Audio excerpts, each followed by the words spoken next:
I was wrong in doing what I did. No!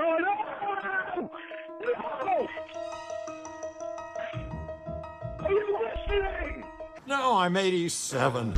Sean here. We're going to talk about a few things, and I may even go off. But we're going to talk about the most important thing when it comes to Lorne and his failures.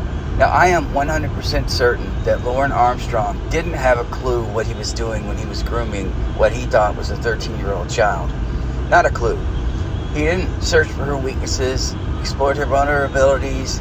He didn't reassure her that he's going to get her everything that she feels that she needs or that he picked up on that she's missing. Material things, emotional things, maybe even physical contact. You know, the parents never hug, whatever it is. Lorne lucked into this situation. It was a once-in-a-lifetime situation for a 13-year-old girl to lose her virginity, and for him to lose his virginity, and for her not to have a clue that he was inexperienced. Lorne is Peter Griffin, you know. Lois, you know, you lost again. Still the champ. We played who could finish the fastest. You are terrible at this game, Lois. I win. You know that. Lorne could even convince her it's a game for who can finish fastest. No, it's normal. You know, it's kind of like a game, you know. It just means it's a compliment. It just means you're really hot. And then that poor girl is going to think, if he succeeded, was going to think, this is what sex is like? And then she would be scarred. Not only that she was taken advantage of at a time when she is emotionally budding, emotionally vulnerable, she was taken advantage of, and this guy left, or he kidnapped her, one or the other, but this guy left, but it was not a pleasurable experience. And in a lot of those cases, once they get in that situation, they don't know how to get out. They don't know how to stop it. They don't know how to express themselves. So they just lie there and endure it. It's a scary situation, but Lorne lucked into his dream situation. None of that would matter. And the one thing in his life that he thought he finally got ended up being a lie. His dream that he finally achieved was a lie. What he probably thought he worked for harder than anything else he's ever worked for. Lorne, now that you're here, I don't want to have sex with you. Sweetheart, I put in a lot of work for this, you know, this was exhausting. You know, I sang to you, told you that I love you. I even put up with the fact that you didn't know how many hairs you had down there, or you didn't do what I wanted you to do when you put your PJs on. The more I listen to him, the more angry I get at what he was trying to do. What kind of a piece of human garbage decides that he's going to corrupt a 13-year-old girl's life who should be at school talking about boys or laughing, giggling, holding hands is a big deal, and here comes Slime Bucket. He's going to come in with that nasty, just melted ice cream body and just rub his disgusting smell all over her. God, he makes me mad. Then, as a parent, this is only part of it, but if her parents were how they said, you know, how she said they were, they would take it into consideration. They would look for a reason why it happened. You know, maybe this guy was rich, he was super handsome, and then they see this bald, egg-shaped, Humpty Dumpty looking motherfucker who has no redeeming qualities. Their material, they have all this, they have wealth, they have everything. She probably has the nicest clothes. And they would have to think in some way, like, what did we do that she fell this far? What did we not give her? What was the mistake she made? And they would probably blame her if they really were the type of parents she described. And they're worried about appearances. Some families you read about, you find out later, especially from the young victims, that their parents never said anything because they were afraid that their child would be seen as tainted goods.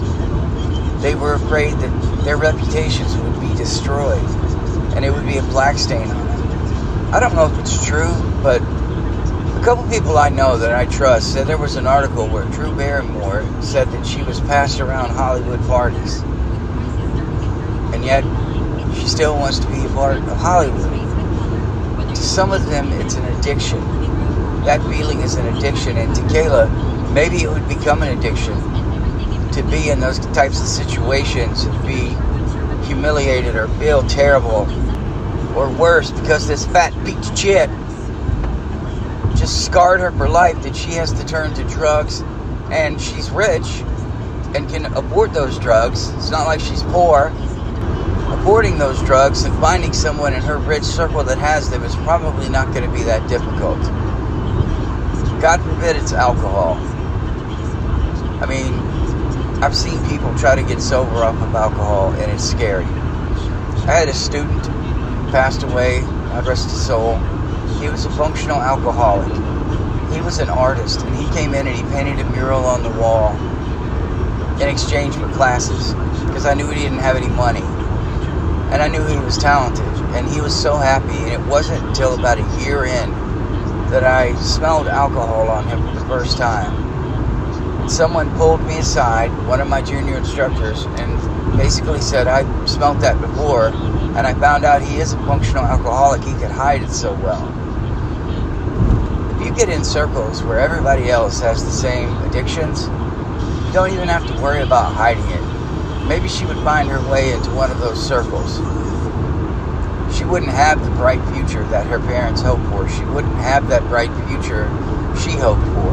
Her parents probably demanded great grades. They wanted her to go to a nice college.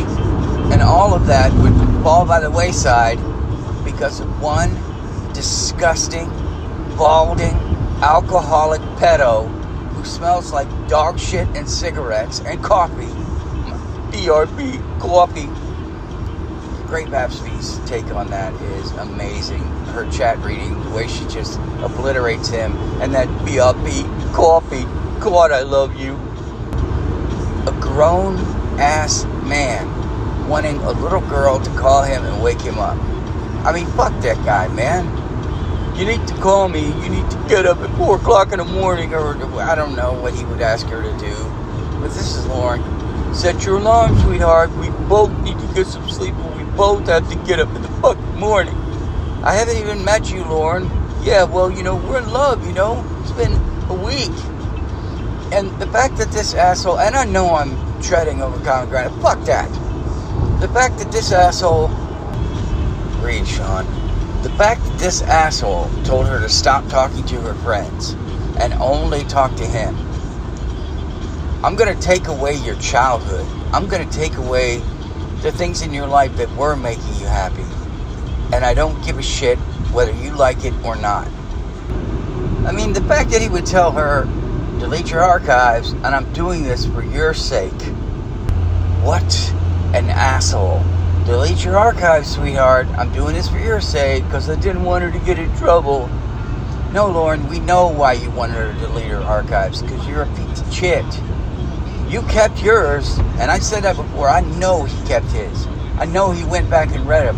And I guarantee you, Lorne doesn't take the time to verify anything, or double check his work, or even think about anything. But he went back every day, looked through those archives, and made sure he asked everything. Made sure he had all the answers he needed, and there wasn't anything in there that he could blow out of proportion. Anything to make him angry. He had no job. He quit his job. So now he had all the time in the world to just sit there and be paranoid and look at everything and dissect it and get nervous and be afraid he's going to get caught. That his one chance, as Coach Hines said, my one chance at womanly comfort, because he hit that woman in the back of the head with a bottle. What a piece of garbage, man. Everything that he did, everything that he said, and it just spilled over into the catfish women. All of that, sitting around all day, just waiting for someone to contact him, waiting to have interaction with someone, anybody. Emma, Dan, even when he was tired, this asshole fell asleep, passed out drunk on the phone. probably enraged when he woke up that Winnie didn't wait for him, because she should have stayed on the line to make sure he's okay. How pathetic do you have to be to think that going to sleep connected via a phone is going to make you just... It's going to make you closer, quality time. I've been in phone calls when I was in junior high where I didn't want to hang up. No, you hang up. I don't want to hang up. Nobody wanted to hang up. There wasn't anything else to say, but nobody wanted to hang up. They just wanted to stay on the line. Hadn't learned conversation skills left. Social cues. Anything. And he has none of that. As long as I've got you on the phone, you are mine. One phone to one Bluetooth to rule them all. What an asshole, man. And I picture him, and I think I've said it before, like signs where they're on the top of the car with the baby monitor, and Lorne's in the actual trailer holding up his phone like the baby monitor, trying to pick up a signal, any kind of signal. If aliens landed at his trailer and approached him, he would be like, I ain't got time for this. You guys are jailing my signal. I got my girlfriend's gonna call me. We're dating. How the fuck can you date over the phone, Lorne? You absolute moron. If someone, an adult, ever said, yeah, my girlfriend, have you ever met her? No, then she's not your girlfriend. She's a woman you speak to on the phone you know nothing about except what she's presented to you. You have no idea who she is, what she actually wants. Probably talked to Amanda James, and we talked about her, and she just like, I can't talk to this asshole, but I can get what I want out of it. Well, he's sending me all this stuff. I'm not asking for any Dale Earnhardt stuff. He is sending it to me. I saw a girl when I was home on leave in the Marine Corps for 2 weeks, and for 3 months I would call her. It was like trying to force a relationship, because when you're overseas in Japan and you're on an island, the island of Okinawa, you're isolated, man. You come up with dumb shit to do, like trying to dive roll or do a break fall as you jump out of the second story window, because the airborne guys and the recon guys are having a contest who can do it best, and you are assigned to an infantry battalion as support, and you decide, you know what, I'm gonna do that, and you hurt your foot, and the next day you have a forced march. Listen, all I'm saying is, you do stupid shit, you're bored, and you need a connection of some kind. Not just your parents. You've had that connection. You want a new connection. Something that you can look forward to. And any kind of relationship I formed back home, it's gone. And this is what Lorne doesn't understand. There was a girl, when I was home, man, it was like fireworks. I mean, hours, fireworks. Because we hadn't seen each other forever. But something happened when I was overseas, and I couldn't be there when it happened, and some other guy could, and I wasn't angry. She got mad because I wasn't angry. I just understood, I can't be. Lorne wouldn't understand that. Lorne, you can't be here. Think about all the hospital shit. You can't be here, Lorne. There are people that have to support me. Fuck that. You call me on phone for support. So stupid. Are you gonna bring her a coffee, Lorne? No, she can get her coffee herself. I don't care if she's almost dead. I don't care that you have school, Kayla. I don't care that you have to get up. I don't care that you have friends. I don't care about anything. You're gonna do what I say, because I want what I want. And anything that you do that makes me feel uncomfortable, which is everything, is an inconvenience to me. And I don't know how to handle it. So I don't want to deal with it. And I'm going to reference Coach Hines again. Coach, would you like to see one of our cheers? Being the fact that you are a boy cheerleader, and I usually don't pay attention to things I don't understand, that's Lorne. He doesn't understand it, making it inconvenient. He's confused. I was so confused. I mean, that to this day, that whole confused line makes me angry. My head wasn't straight. I wasn't thinking right. Yes, Lorne, and I've said it before. Every criminal in the world breaking the law wasn't thinking right. Those groups of kids just roaming around, beating the crap out of random people. for no reason. Their heads are not on straight. But see, the difference is, Lorne, you don't have propaganda and things like that being pushed on you. You don't have an excuse. You don't have false narratives. You are the one creating the narrative, my man. You are the one who pushed yourself into doing this. There's no excuse. None. None. There's no excuse putting makeup on. He is not your grandmother's doctor. Okay, Lorne, here's all the medical documents. Can you translate this for your grandma? I'm not a doctor, but neither is he. Don't complete. That entire Kayla scenario, it spread. It just evolved. Like a virus, it evolved. The women were older, so they had more things that would make him angry. He couldn't force them to be isolated. He couldn't control their life. The things he tried on Kayla weren't working, and we know, Lorne, he's going to do the same shit over and over, same patterns. It didn't work on Renee, Ramona, Deve, all the A's, Jamie. Didn't work on them. Didn't work on Emma. Didn't work on Dan. Or, it's my body, Paul. Didn't work on Paul. Anybody that was in this saga, the therapist, bro, anybody, didn't work on them. And he must have felt like, why isn't this working? I'm doing everything I'm supposed to. And if you think about him and the way he thinks about relationships, he probably feels like he was doing everything that he's supposed to be doing for these relationships. I'm doing everything that I need to be doing, and none of it is necessary. All of it is self-serving, and he's a giant piece of shit. I mean, if you really look at what he thought, putting himself 100%, we talked about obsession, but the other stuff that he was doing, that's all stuff that makes him, that he wants to do. Not that makes him feel good. It can't possibly make him feel good. But he did it anyway. All of that stuff. It ruined his day, and he let it ruin his day.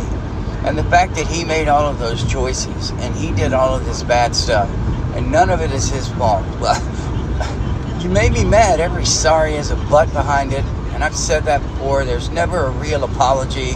I'm sorry, but that's not an apology, you fucking asshole. And I told you I was likely going to go off. Because getting back into Lorneography after taking a break, it just makes you angry. See, Lorne, in this community, and in almost every internet community, if you make a mistake, they don't forget. And even those people they've excommunicated, if they tried to come back and said, look, I am so sorry, I don't know what I was thinking, they're not going to be allowed back in. And you wonder, Lorne, why what you did, well, most of the time they're not, just bear with me. You wonder why what you did, you are not welcomed back into society as some kind of normal guy, hero, because you haven't atoned for shit. You haven't even given them a reason to say, this guy's trying to reform, let's work with him a little more, let's give him a little more freedom, because you refuse to work on yourself. You're not going to apologize like people who are truly remorseful, who want to get back into a community. You should want to get back into society. But it's Lorne, and he'll never do that. And he will always remain one of the worst human beings I think I've ever experienced the displeasure of hearing in my entire life. Anyway, I went off. Fuck this guy. I love you guys. I'll see you in the next one.